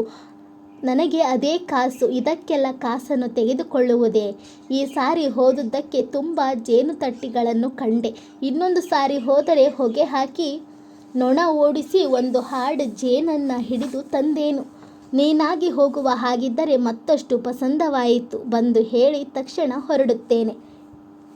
ಆಗಲಿ, ಆದರೆ ಅಯ್ಯ, ಆ ಇನ್ನೊಬ್ಬರು ಒಡೆಯರು ಬೇಡ. ಅವರು ದಾರಿ ನಡೆಯುವುದಕ್ಕೆ ಹಿಂದೆಯೇ ಅಲ್ಲದೆ ಭಾರಿ ಪುಕ್ಕಲು ಜನ. ಅಷ್ಟು ಪುಕ್ಕಿನವರು ಯಾಕೆ ಬಂದರಪ್ಪ ಎನಿಸಿತು ನನಗೆ. ಕಾಡು ಕಾಡೆ. ಒಂದು ಹಂದಿಯೋ ಕಾಟಿಯೋ ಹೆಬ್ಬಾವೋ ಕಾಳಿಂಗನೋ ಬರಬಾರದಂತ ಉಂಟೆ? ಬಂದಾಗ ಪುಕ್ಕಲು ಕಟ್ಟಿ ಓಡಿದರೇನು ಗತಿ? ಎಲ್ಲಿ ಅಂತ ಅವರನ್ನು ಹುಡುಕುವುದು? ಅವರು ಹುಟ್ಟಿದ್ದು ನಮ್ಮೂರಲ್ಲಾದರೂ ಬೆಳೆದದ್ದು ಪೇಟೆಯಲ್ಲಿ. ಒಂದಿಷ್ಟು ಧೈರ್ಯವಿರುವ ಜನವಲ್ಲ. 1 ಸಾರಿ ನೋಡಿದ್ದಾಯಿತು. ಇನ್ನು ನಾನು ಕರೆದರೂ ಅವನು ಬರುವವನಲ್ಲ. ಅಂತೂ ಅವರನ್ನು ಬೀಳ್ಕೊಟ್ಟೆ. ಅಜ್ಜಿಯು ನನ್ನ ಮಕ್ಕಳು ಹಾಸಿಗೆ ಹಿಡಿದು ಬಹಳ ಹೊತ್ತಾಗಿತ್ತು. ನನಗೆ ಸಾಕಷ್ಟು ದಣಿವಾಗಿದ್ದರಿಂದ ಚಾವಡಿಯಲ್ಲಿ ಚಾಪೆಯನ್ನು ಬಿಡಿಸಿ ಮಲಗಿಕೊಂಡೆ. ರಾತ್ರಿ ಗಾಢ ನಿದ್ರೆ ಬಂದಿತೆಂದು ಮಲಗಿದರೆ ಕಣ್ಣು ಒಂದಿಷ್ಟು ಬಾಡಲಿಲ್ಲ. ಮಗ್ಗುಲು ಮಗುಚಿ ಎಷ್ಟು ಹೊರಳಾಡಿದರೂ ನಿದ್ರೆ ಅಂಗಾತ ಮಲಗಿದೆ. ಕವಿಚಿ ಮಲಗಿದೆ. ನನ್ನ ತಲೆಯಲ್ಲಿ ಒಂದೇ ಸಮನೆ ಪ್ರಯಾಣದ ನೆನಪು ಬರತೊಡಗಿರುವುದರಿಂದ ನಿದ್ರೆ ಬಲು ದೂರಕ್ಕೆ ಉಳಿಯಿತು. ಬರೆಯನ್ನು ಸಮೀಪಿಸಿದಾಗ ಕಂಡ ನೀರಿನ ತೋಡು ಜವುಗು ಅಲ್ಲಿ ಬೆಳೆದ ದೆವ್ವದಂಥ ಮರಗಳು, ಗುಹೆಗಳು ಒಂದರ ಬಳಿಕ ಒಂದಾಗಿ ಬರತೊಡಗಿದವು. ಮೊದಲಿನ ಗುಹೆಯನ್ನು ಹೊಕ್ಕು ನೋಡತೊಡಗಿದೆ. ಗೋಡೆಯನ್ನು ಸವರಿದೆ ಬರಿದಾದ ಆ ತಾವಿನಲ್ಲಿ ಜನರು ತುಂಬಿದ ಹಾಗೆ ಕಾಣಿಸಿತು. ಚರಿತ್ರೆಯಲ್ಲಿ ಪುರಾತನ ಬೌದ್ಧ ಗುಹಾಲಯಗಳನ್ನು ಓದಿದ ನೆನಪಿನಿಂದಲೋ ಏನೋ ನನಗೆ ಆ ಗುಹೆಯಲ್ಲಿ ಬುದ್ಧ ಕಾಣಿಸಿದ. ಸುತ್ತ ಕುಳಿತ ಭಿಕ್ಷುಗಳಿಗೆ ಉಪದೇಶ ಮಾಡುತ್ತಿದ್ದ. ಸಂಘಂ ಗಚ್ಚಾಮಿ ಶರಣಂ ಗಚ್ಚಾಮಿ ಎಂಬ ಘೋಷಗಳು ಕೇಳಿಸಿದವು. ಆ ಚಿತ್ರ ಸರಿಯಿತು. ಮತ್ತೊಂದು ಗುಹೆಗೆ ಬಂದು ನಿಂತೆ. ನಾನು ಒಂಟಿಯಾಗಿದ್ದೆ. ಗುಹೆಯ ಎದುರು 3-6 ತಗ್ಗಿನ ಜಾಗದಲ್ಲಿ ಒಂದು ಪಟ್ಟೆ ಹುಲಿ ಕಾಣಿಸಿತು. ನನ್ನನ್ನು ನೋಡಿ ಘರ್ಜಿಸಿತು. ಗುಹೆಗೆ ಬರುವ ದಾರಿ ಅದಕ್ಕೆ ತಿಳಿಯದ್ದರಿಂದ ಅದು ಅಲ್ಲಿಂದಲೇ ಘರ್ಜಿಸುತ್ತಿತ್ತು. ಮತ್ತೊಂದು ಕ್ಷಣಕ್ಕೆ ಅಡ್ಡ ತಿರುಗಿ ಅದು ನಾನು ಬಂದ ಬಂಡೆಯ ಏಣಿನ ಮೇಲೆ ತೆವಳಿ ತೆವಳಿ ಎಚ್ಚರದಿಂದ ನಡೆದು ಬರಬೇಕೇ. ಅದರ ವಾಸನೆ ನನ್ನ ಮೂಗಿಗೆ ಹೊಡೆದಾಗಲೇ ನನಗೆ ಗೊತ್ತಾದದ್ದು. ಇಲ್ಲಿಗೂ ಬಂತಲ್ಲ ದರಿದ್ರ ಹುಲಿ ಎಂದು ಚಿತ್ಕರಿಸಿದೆ. ಎದುರಿಗೆ ಒಂದು ಮರದ ಗುದಿಗೆ ಬಿದ್ದಿತ್ತು. ಅದರ ತುದಿಗೆ ಬೀಳಲುಗಳಿಂದ ಕಲ್ಲೊಂದನ್ನು ಕಟ್ಟಿ ಗದೆಯಿಂದ ಮಾಡಿದ್ದರು. ನಾನು ಧೈರ್ಯದಿಂದ ಅದನ್ನು ಎತ್ತಿಕೊಂಡೆ. ಇನ್ನೇನು ಹುಲಿ ನನ್ನ ಮೇಲೆ ಜಿಗಿಯುತ್ತದೆ ಎಂದಾಗ ಗದೆ ಬೀಸಿ ಅದರ ಹಣೆಗೊಂದು ಏಟು ಹಾಕಿದೆ. ದೊಪ್ಪನೆ 3 ಆಳು ಕೆಳಕ್ಕೆ ಬಿತ್ತು. ಆ ಹುಲಿಯೇನೋ ಕೆಳಕ್ಕೆ ಬಿತ್ತು. ದೆವ್ವದಂತಹ ಜೀವ ನನ್ನ ಏಟಿಗೆ ಸಾಯದೆ ಇನ್ನೊಮ್ಮೆ ಜಿಗಿದರೆ ಗತಿಯೇನು ಎಂಬ ಭಯವಾಯಿತು. ಹಾಗಾಗಲಿಲ್ಲ. ಅದು ಮೇಲುಸಿರು ಎಳೆಯುತ್ತಿತ್ತು. ಮತ್ತೆರಡು ನಿಮಿಷಗಳಲ್ಲೇ ಸತ್ತೇ ಹೋಯಿತು. ನನ್ನ ಹೋದ ಉಸಿರು ಬಂದಿತು. ಹಸಿವೆಯಾಗತೊಡಗಿತು. ಆಚೀಚಿ ಹಣಕಿ ನೋಡಿದೆ. ಯಾರೋ ಗಡ್ಡೆ ಗೆಣಸುಗಳನ್ನು ರಾಶಿ ಹಾಕಿದ್ದರು. ಒಂದು ಚಕಮಕಿ ಕಲ್ಲನ್ನು ಬಡಿದು ಮರದ ಬೆಂಡಿನ ಚೂರಿನ ಹತ್ತಿರಕ್ಕೆ ಹಿಡಿದು ಕಿಚ್ಚು ಕೊಟ್ಟೆ. ಅದರ ಮೇಲೆ ಕಟ್ಟಿಗೆ ಒಟ್ಟಿದ ಅಷ್ಟು ಗಡ್ಡೆ ಗೆಣಸುಗಳನ್ನು ಸುಟ್ಟು ಒಂದೊಂದಾಗಿ ತೆಗೆದು ಸಿಪ್ಪೆ ಸುಲಿದು ತಿಂದೆ. ಆ ರುಚಿ ಯಾವ ಭೋಜನಕ್ಕೂ ಬರಲಾರದು. ನನ್ನ ಭೋಜನ ನಡೆಯುತ್ತಲೇ ಇತ್ತು. ನಾನು ಕುಳಿತ ಗುಹೆಯ ಹಿಂದಣ ಸೆರೆಯಿಂದ 10 ಮಂದಿ ಕಾಡು ಮನುಷ್ಯರು ಒಬ್ಬರ ಹಿಂದೆ ಒಬ್ಬರು ಬರತೊಡಗಿದರು. ಎಂತಹ ಅಸಹ್ಯಾಕಾರದ ಜನಗಳು! ಗಂಡಸರೊಬ್ಬರಿಗೆ ಕ್ಷೌರವಿಲ್ಲ. ಅವರು ಸ್ನಾನ ಮಾಡಿದ್ದು ಯಾವ ರಾಯನ ಕಾಲದಲ್ಲೋ. ಆ ಗಂಡಸರು ಹೆಂಗಸರು ನನ್ನನ್ನು ಸುತ್ತುವರಿದರು. ಅವರ ಮೈಮೇಲೆ ಬಟ್ಟೆಯ ಮಾತಂತಿರಲಿ, ಉಡಿದಾರಕ್ಕೂ ಗತಿಯಿರಲಿಲ್ಲ. ಅವರು ಬಿರುಗಣ್ಣುಗಳಿಂದ ನನ್ನನ್ನು ನೋಡುವಾಗ ನನಗೆ ಭಯವಾಯಿತು. ಅವರು ಕೂಡಿಟ್ಟ ಗಡ್ಡೆ ಗೆಣಸುಗಳನ್ನು ನಾನು ತಿಂದೆ. ಅವರೀಗ ನನ್ನನ್ನು ತಿಂದು ಮುಗಿಸುತ್ತಾರೆ ಎನಿಸಿತು. ಭಯದಿಂದ ನನ್ನ ಕಾಲುಗಳು ಥರಥರ ನಡುಗತೊಡಗಿದವು. ಕೈಗಳಿಂದ ಅವನ್ನು ಎತ್ತಿ ಹಿಡಿದರೂ ನಡುಕ ಬಿಡಲೊಲ್ಲದು. ಅವರು ತಮ್ಮೊಳಗೆ ಏನೇನೋ ಮಾತನಾಡತೊಡಗಿದರು. ನನ್ನ ಭಯ ಹೆಚ್ಚಿತು. ಇನ್ನೂ ನನ್ನನ್ನು ಕಟ್ಟಿಹಾಕುತ್ತಾರೆ. ನಾನೊಬ್ಬನೇ ಏತಕ್ಕೆ ಬಂದೆ ಎನಿಸಿದಾಗ ಸ್ನೇಹಿತ ಜನ್ನ ಜತೆಗೆ ಬಂದ ನೆನಪಾಯಿತು. ಕೂಡಲೇ ಜನ್ನ ಎಂದು ಕಿರುಚಿದೆ. ಅವರು ಬಿಟ್ಟಾರೆಯೇ, ಮೈಮೇಲೆಯೇ ಬಿದ್ದಾರು. ಮುಗಿಯಿತು ನನ್ನ ಕತೆ ಎಂದುಕೊಂಡೆ. ಅವರೋ ಒಬ್ಬೊಬ್ಬರಾಗಿ ನನ್ನನ್ನು ಹಿಡಿದು ನನ್ನ ಹಣೆಗೆ ಒಂದೊಂದು ಮುತ್ತನ್ನು ಕೊಟ್ಟಾಗ ಇಶೀ ಅನಿಸಿತು. ಅಷ್ಟರಲ್ಲಿ ಅವರ ಯಜಮಾನ ಬಂದ. ಎಂಥ ದೈತ್ಯ ಆಳು! ಅವನ ಬೆನ್ನಿನ ಮೇಲೆ ಹುಲಿಯ ಹಸಿಯ ಚರ್ಮವೊಂದು ತೂಗುತ್ತಿತ್ತು. ಅವನನ್ನು ಕಂಡೊಡನೆಯೇ ನನ್ನನ್ನು ಸುತ್ತುವರಿದ ಜನರ ಗುಂಪು ಚದರಿತು. ಅವನು ಬಂದುದರಿಂದ ನಾನು ಪಾರಾದೆ ಎನಿಸಿತು. ನನ್ನನ್ನು ಕಾಪಾಡು ಎಂದು ಅವನನ್ನು ಬೇಡಿದೆ. ಅವನು ಅಪ್ಪಟ ಇಂಗ್ಲಿಷ್ನಲ್ಲಿ "no fear, this are my people" ಅಂದ. ಆಗ ಮಾತ್ರ ನನಗೆ ನನ್ನ ಕತೆ ಮುಗಿಯಿತು ಎಂದೇ ಭಾಸವಾಯಿತು. ನನ್ನನ್ನು ನರಬಲಿ ಕೊಡುತ್ತಾರೆ ಎಂಬುದಾಗಿ ತೋರಿತು. ಆ ಯಜಮಾನ ಬೆನ್ನನ್ನು ತಿರುಗಿಸಿದ. ಅವನು ತೊಟ್ಟ ಹುಲಿಯ ಚರ್ಮದಿಂದ ಇನ್ನೂ ನೆತ್ತರು ಸುರಿಯುತ್ತಿತ್ತು. ಆತ ನನ್ನನ್ನು ಕಂಡು ಹುಲಿಯ ಚರ್ಮ ತೋರಿಸಿ, "ಈ ಕಾಣಿಕೆಯಿಂದ ನನಗೆ ತೃಪ್ತಿಯಾಯಿತು. ಈ ಹುಲಿ ನಮ್ಮನ್ನು ಬಹಳ ಕಾಲದಿಂದಲೂ ಪೀಡಿಸುತ್ತಿತ್ತು. ನೀನು ಅದನ್ನು ಬರಿಗೈಯಿಂದಲೇ ಕೊಂದುಬಿಟ್ಟೆ" ಎಂದದ್ದು. ನನ್ನ ಕೈ ಮೇಲೆ ಒಂದು ಕೊಂಬಿನ ಚೂರನ್ನು ಇರಿಸಿದ. "ಅದು ಯಾವ ಕೊಂಬೆನ್ನುತ್ತೀರಿ?" "ಅದೇ ಸಂಜೆ ನಾನು ಆ ಗವಿಯಲ್ಲಿ ಸಂಪಾದಿಸಿದ ಜಿಂಕೆಯ ಕವಲು ಕೊಂಬಿನ ತುಣುಕು." ಆತ ಅದನ್ನು ಕೊಡುತ್ತಾ, "ಇದನ್ನು ಹಿಡಿದುಕೋ. ಇದರ ಮೂಲಕ ನನ್ನ ಶಕ್ತಿಯೆಲ್ಲವೂ ನಿನಗೆ ಬರುತ್ತದೆ" ಎಂದ. "ಆಗ ನಿನಗೆ" ಎಂದೆ ನಾನು. ಅವನ ಔದಾರ್ಯವನ್ನು ನೋಡಿ ನನಗೆ ಈಗ ಆ ಹುಲಿಯ ಶಕ್ತಿ ಬಂದಿತಲ್ಲ. ನೀನು ಕೊಂದ ಹುಲಿಯ ಶಕ್ತಿ ನನಗೆ, ನಾನು ಹಿಡಿದ ಈ ಕೊಂಬಿನ ಶಕ್ತಿ ನಿನಗೆ. ಅದು ಸಾಮಾನ್ಯ ಕೊಂಬೆಂದು ತಿಳಿಯಬೇಡ. ನನ್ನ ಮಂತ್ರ ಶಕ್ತಿಯೂ ಅದಕ್ಕಿದೆ ಹೀಗೆಂದು ಹೇಳಿ ನನ್ನ ಕಿವಿಯಲ್ಲಿ ಏನೇನು ಮಂತ್ರ ಉಚ್ಚರಿಸಿದ. ನಾನು ಅದನ್ನೇ ಪಠಿಸುತ್ತಾ ತಪಸ್ಸು ಮಾಡುತ್ತಾ ಅಲ್ಲಿಯೇ ಕುಳಿತೆ. ಎಷ್ಟು ಕಾಲ ಹಾಗೆ ಜಪ ಮಾಡುತ್ತಾ ಕುಳಿತಿದ್ದೆನೋ ನನಗೆ ತಿಳಿಯದು. ಬಿಸಿಲು ಬಿದ್ದಾಯಿತು, ಏಳಬಾರದೆ ಎಂದಳು ನನ್ನ ಸೀತೆ. ನಡೆದು ಆಯಾಸವಾಗಿತ್ತು ಎಂದು ಕಾಣುತ್ತದೆ. ಇಷ್ಟರ ತನಕವೂ ನೀವು ಇಷ್ಟು ಹೊತ್ತು ಮಲಗಿದವರಲ್ಲ ಎಂದಳು. ಇಡೀ ರಾತ್ರಿ ಒಂದು ಚೂರು ನಿದ್ರೆ ಹತ್ತಲಿಲ್ಲ ನನಗೆ ಮಹಾರಾಯಿತಿ ಎಂದೆ ನಾನು. Thank you friends, thank you for watching this video. If you like this video please like ಮಾಡಿ, ಶೇರ್ ಮಾಡಿ, ಹಾಗೆ ನನ್ನ ಚಾನಲ್ನ ಸಬ್ಸ್ಕ್ರೈಬ್ ಮಾಡಿ. Thank you.